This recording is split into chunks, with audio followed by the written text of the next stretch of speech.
Kenyan politics. We need to have a real talk about Kenyan politics. And Kenyan politics has always been about power first and development second. And sometimes a development is just a campaign word that never makes it to the delivery table.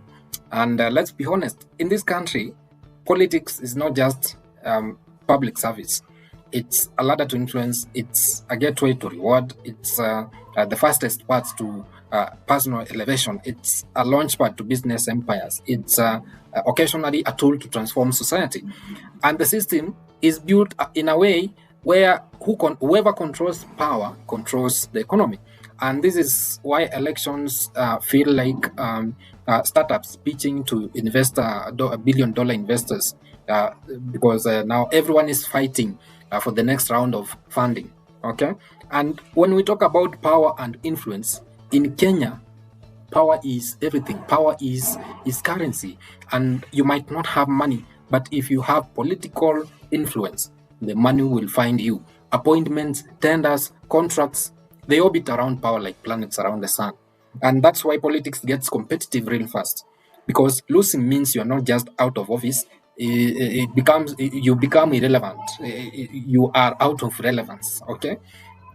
And influence also comes with tribal leverage.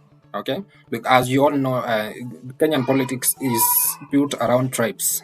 Whoever controls a particular tribe then has a say in trying to mobilize that particular community to vote for a particular person. Okay, and so politicians don't mobilize votes, they mobilize communities. And if your community is large enough, then you basically walk into the elections with the power already halfway in your pocket.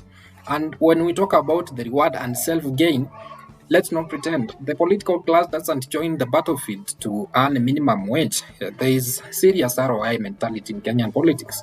What is your return on? What are you getting as return on investment when you campaign? Because you are spending $1 billion on campaigns. What will you get when you are sent to power? So positions come with prestige, financial opportunity, boardroom access, war chest power. This is why when someone wins an election, the victory celebration looks like a business launch.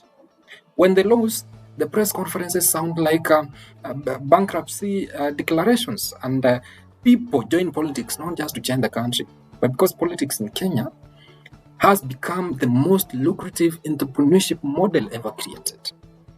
So where does economic revolution fit in all this?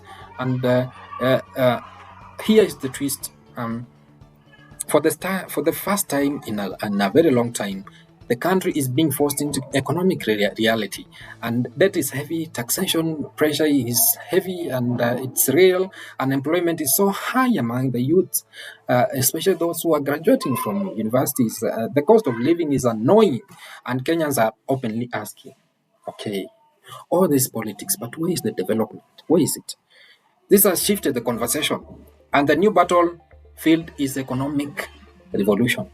The new battlefield is economic revolution, and leaders are now being judged on who can create jobs, who can reduce government wastage. Those choppers, someone flies in 10 choppers to go and launch a tap in Kakamega.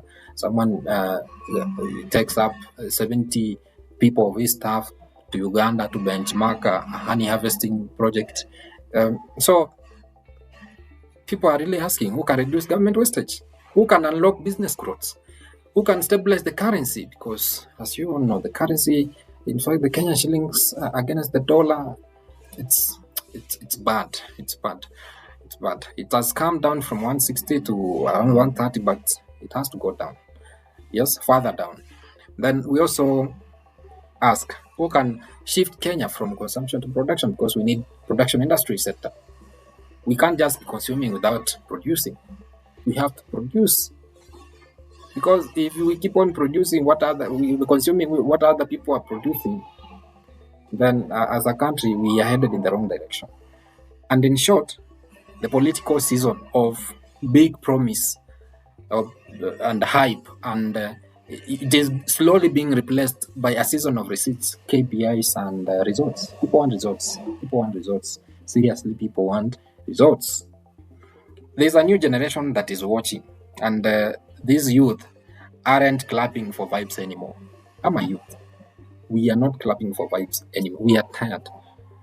And all we want is skills and not speeches. We want jobs and not jingles. We want industrial parks and not campaign posters.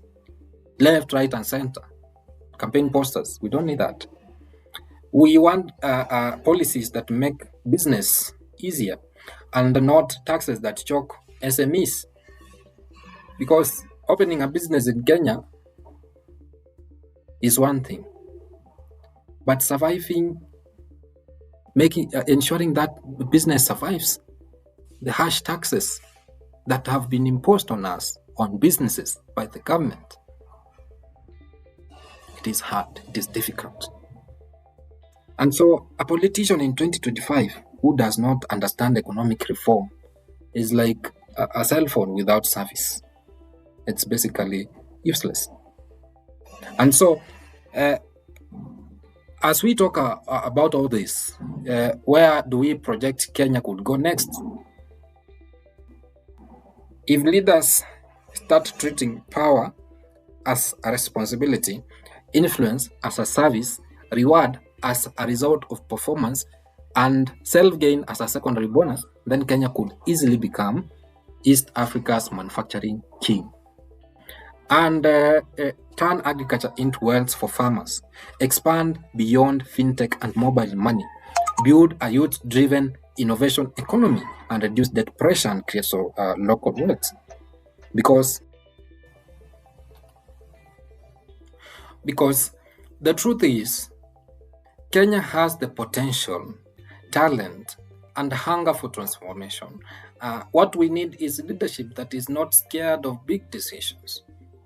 My final thought on all this is that Kenyan politics is evolving. It is evolving and at a very fast rate. From who is my tribe to who is fixing the economy. From who is shouting loudest to who has numbers, projects, and results. Because we want results.